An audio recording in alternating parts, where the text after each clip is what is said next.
We've got warmer temperatures on the way and clearer roads, thankfully, to go along with that. We'll talk about your forecast coming up. And how same-sex couples are getting married from the comfort of their home. The 4 states' most watched news starts now. A Christmas Day crash in Newton County left 1 man dead and 5 injured. This is KOAM News at Noon. I am Amber Jenkins. Just before 3:30 p.m. on Christmas Day, Newton County's Central Dispatch were alerted to a pickup crash just off the roadway near Coyote and Apricot Road in Newton County. According to Newton County authorities, 4 adults and 2 children were in the single vehicle crash, leaving them with moderate to serious injuries.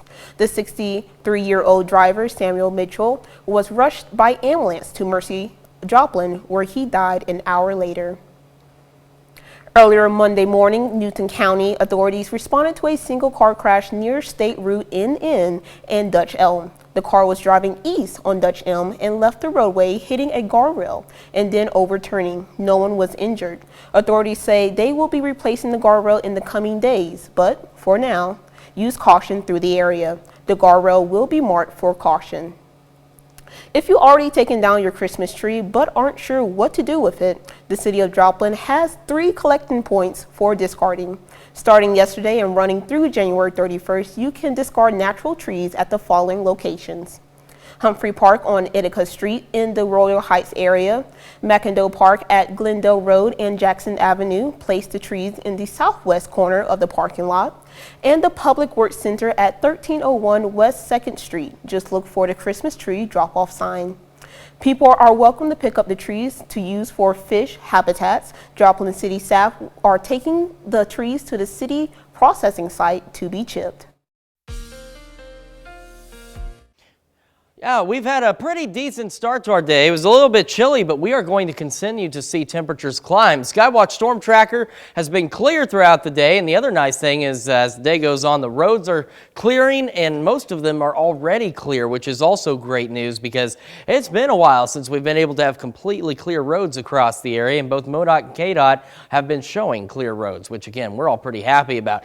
Now, this usually doesn't fill out this early, but we hit a low of 14, and we know this already because temperatures are only going to continue to climb through the day. Our normal high is 45, normal low is 26, so we're still below normal, but that is going to change. And one thing, because of all the winter weather we haven't been able to show you, is the drought tracker. And what's been great is we still do have, this part's not great, we still have extreme to exceptional drought in parts of southeast Kansas, but we are seeing continued improvements across the area, and the latest round of snow is certainly going to be beneficial to this, and we just need to keep seeing precipitation through the winter to keep improving the drought situation here in the 4 states. Now, as for today, we're heading for that high of 39 degrees, could see winds gusting upwards of about 20 miles an hour under mostly clear to partly cloudy skies, so not too bad, down to 31 by 8 o'clock. We're going to see a little reversal of temperatures as we head into the overnight, and we're also watching some big winds rolling in. We'll take a complete look at your forecast here in just a few minutes. Topping Nation Watch. Flight cancellations due to massive winter storm over the weekend left thousands of Americans stranded in airports. Now, the Department of Transportation says it will probe the actions of one particular airline, Southwest. Southwest canceled more than 60% of its flights over the holidays. The department says it will look into whether those cancellations were controllable and if the air carrier complied with its customer service plan and other federal rules. Nearly 1.6 million asylum applications are pending in the United States. That's the highest number on record. Border agents are encouraging roughly 1,500 migrants around El Paso, Texas, every day. The influx of migrants come as the Supreme Court weighs whether to lift Title 42, a controversial pandemic-era policy that allows officials to quickly expel migrants at the border over public health concerns. Camilla Bendinall has more. A dream come true in the form of a hula hoop. Toys their parents say they would not be able to afford in their native Venezuela. An opportunity for his children, says 30-year-old Elvin Carrasquel, who left his country more than 3 months ago with his partner and 4 children. In November, they made it to the U.S. and turned themselves in to immigration authorities. They sent us back, he said. And because they're not legally married, the two got separated, and after about a week in a detention center, they ended up in two different cities in Mexico. Elvin's partner, Caroline, says she was told they were being sent back to Mexico because of Title 42, which allows border agents to immediately expel migrants, citing COVID-19 concerns. And this is what they say led them to an illegal crossing 20 days later. I wanted to cross legally, says Caroline, but as a family, they felt they had no other option. It's a desperation felt by many here, and as a result, they end up on the streets during a cold front in El Paso. The city accommodates those who have documentation, taking more than 400 people into this makeshift shelter in its convention center over the holiday weekend. Others ending up in Washington, D.C., outside of Vice President Kamala Harris's residence. The majority of them are planning to, stay in D.C. or head up to New York. While it's not clear who is responsible for sending these migrants, Texas Governor Greg Abbott has been busing migrants to northern states since April. These migrants were bused from Texas to D.C. on Christmas Eve, some wearing only a t-shirt in 18-degree weather. For Elvin and Caroline, the final destination is Chicago. They say they want to apply for refugee status, find work, and provide for their 4 children. The Supreme Court put a temporary hold on lifting the Title 42 last Monday. The Biden administration has asked the court to end the policy. Right now, it's unclear when the High Court might issue a ruling. That's a look at today's top stories and weather in your first 7 minutes. Up next on the KOAM News at noon, how same-sex couples from China are tying the knot in Utah. And later, we're making a Sunshine State strawberry shortcake in the Mr. Food Test Kitchen. Same-sex couples in China are making their love official in the United States, but all from the comfort of their homes. Mark Stewart reports on how Utah is making that happen. This Disney-loving couple, Yi Young and Johnny Ni, shared this first selfie kiss with masks on almost 3 years ago. And this year we have this little guy with us. Yet as a gay couple living in China, getting married hasn't always been an option. Until now.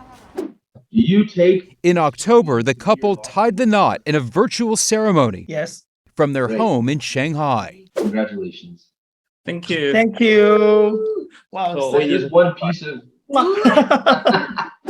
But there's a high-tech twist. The ceremony and certificate actually originated on the other side of the ocean in Utah County, Utah, in the United States. During the pandemic, the clerk's office began offering online weddings as a service. Now, couples from outside the U.S., like E and Johnny, are logging on to get married. Was the intention to allow same-sex couples from around the world to get married in Utah? Yeah, it certainly wasn't our intention, but we're really happy to serve members of our community. And our community today is very global. And if we're able to serve people outside the physical boundaries of our community, that's great too. From January to September of this year, 399 couples from China have been married using the online service. 117 were the same gender. For the 2 men, getting married wasn't necessarily a priority. And in China, such a certificate carries no legal weight or protection. The country has even banned the portrayal of gay relationships on TV, going so far as to cut out any gay references in Hollywood movies. But with Johnny moving to the United Kingdom next year for business school, this felt like the right thing to do. When we talked about the situation we face, like move together. Yeah, long distance relationship is a challenge we will face. We think, okay, probably we could get married at this point. Yeah, actually it will give me more confidence to have a good life in a new country. Mark Stewart, CNN, New York. Still to come on KOAM News at noon, Mr. Food. Join me today as I take our taste buds on a trip to Florida, where we're digging into the official dessert of the Sunshine State. So grab yourself a fork and bring your appetite. But first, Chris has the complete look at our forecast.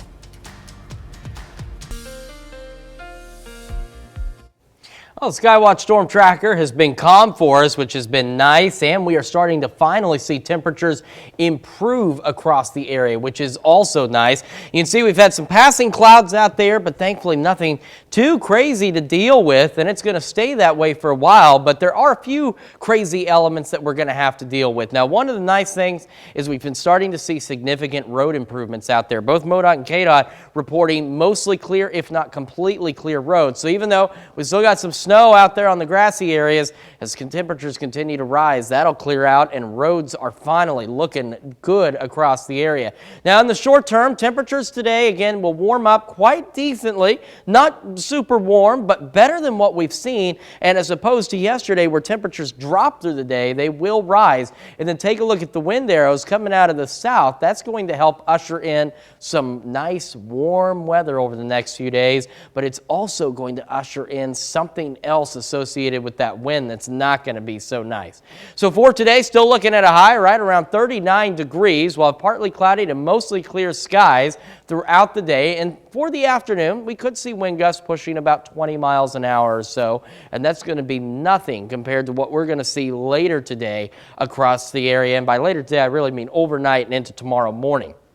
For tonight, we'll drop down to 31 early, and then temperatures will actually begin to rise through the evening. We'll see, again, mostly clear to partly cloudy skies. And even though the temperatures are rising, well, that's part of that southerly breeze, ushering in warmer air. That's a great thing, right?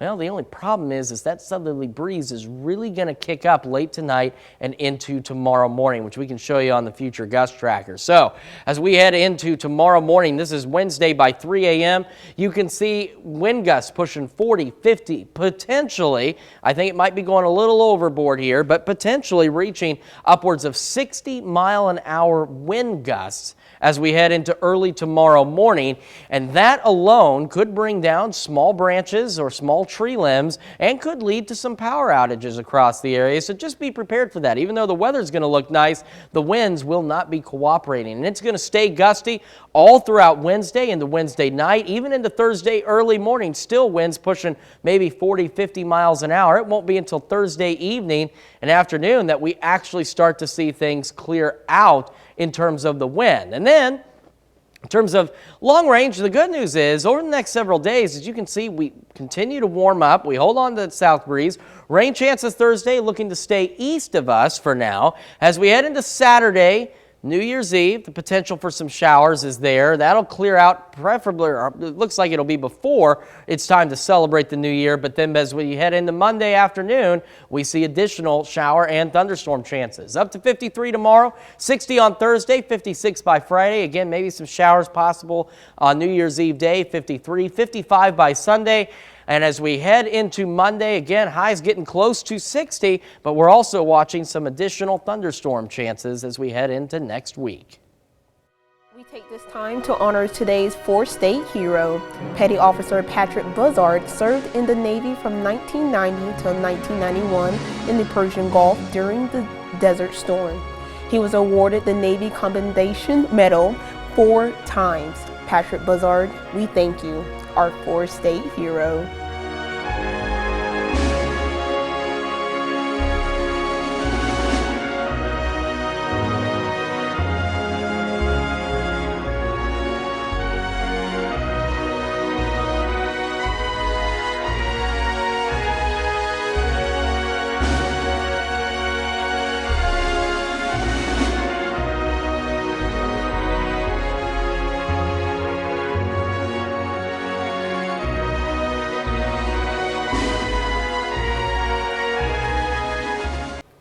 Despite the cold weather we're experiencing in the 4 states, Howard shares a dish with a slice of sunshine in the Mr. Food Test Kitchen. Christmas is behind us, and many of us are traveling to someplace warm, like Florida, or wishing we could be. Either way, the recipe for strawberry shortcake that I'll be sharing with you today has earned itself the title of the Sunshine State's official dessert. It has received this prestigious honor since Florida is known for producing the sweetest and juiciest strawberries around. One bite, and it's easy to see why Florida is named the winter strawberry capital of the nation. That means right now, through the end of March, these fields are brimming with strawberries, which will add a spark of sunshine to any day. So what makes them so special? First of all, they're planted and harvested by hand, which means each ruby red berry is given lots of TLC. And unlike many other fruits, these are vine ripened, so their flavor is second to none. So whether you're celebrating New Year's Eve with a white or red Florida strawberry floating in your champagne, or you're looking for a new way to start 2023 with a good-for-you treat, make sure you have plenty of these on hand. When it comes to creating the perfect strawberry shortcake, what I like to do is top each slice of angel food or sponge cake with some Florida strawberries that are lightly tossed in a touch of sugar, which creates a syrup. Then we spoon this on top of our cake, top it with fresh whipped cream and a sprig of mint. To get this recipe for what I call Sunshine State Strawberry Shortcake, all you need to do is go online. I'm Howard of the Mr. Food Test Kitchen, where today I'm glad I was able to share a recipe that includes Florida's prize-winning crop, strawberries, in a way that'll have everyone saying, "Ooh, it's so good." You can find this recipe along with a lot more good food from Mr. Food Test Kitchen online. Just go to our website at KOAMnewsnow.com. Now, here's a look at the four-state market prices.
We've still got to deal with wind gusts pushing 40, 50, potentially 60 miles an hour over the next couple of days, but it also ushers in warmer temperatures as we look at temperatures 53 tomorrow, 60 by Thursday, 56 Friday.